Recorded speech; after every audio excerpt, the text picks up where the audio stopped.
খুব ছোটোবেলা থেকেই আমার ছেলের মেলায় খুব একটা যেতে ইচ্ছা করে না, মানে জোর জবরদস্তি করে ছোটোবেলায় নিয়ে যাওয়া হতো। যত বড় হচ্ছে মেলায় যাওয়ার ইচ্ছাটা কমে যাচ্ছে, কারণ ওর সবসময় মনে হয় মেলাতে যে সমস্ত জিনিসগুলো আসে বেশিরভাগটাই মেয়েদের হয় সাজগোজ কিংবা বাসন কোসন এইসব ধরনের জিনিস।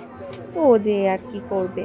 তবে মেলাতে আমার বিভিন্ন আগ্রহের জিনিসগুলোর সঙ্গে সঙ্গে এটা কিন্তু ওর আগ্রহের জিনিস। মূলত এটার জন্যই ও বিভিন্ন মেলাতলাগুলোই আমার সঙ্গে সঙ্গে যায়। মেলাতলায় অন্য কিছু কেনার দিকে ওর খুব একটা আগ্রহ থাকে না, কিন্তু এই বন্দুকে করে বেলুন ফাটানোর দোকান এলে ও কিন্তু একবার এই খেলাটা খেলবেই।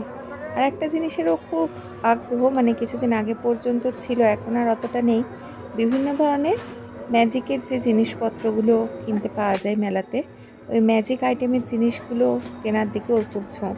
শুধু ছেলে না, ছেলের বাবাও সুযোগ পেলেই এই খেলার নেশাটা ঝালিয়ে নেয়। আপনাদেরও পরিচিত কারা কারা এই খেলাটা খেলতে খুব ভালোবাসে অবশ্যই কমেন্টে জানাবেন। আমার ছেলের দল ভারী হচ্ছে দেখলে ও নিশ্চয়ই খুব খুশি হবে। আপনারা সবাই খুব ভালো থাকুন, সুস্থ থাকুন।